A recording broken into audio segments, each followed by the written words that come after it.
Hello guys, today we will talk about how to fix or how to solve the problem of server error on the application of DoorDash. We click on settings.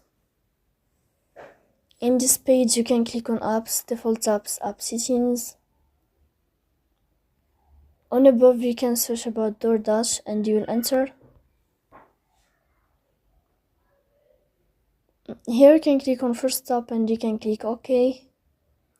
After that you'll enter to the window of storage. Then you can click on clear cache.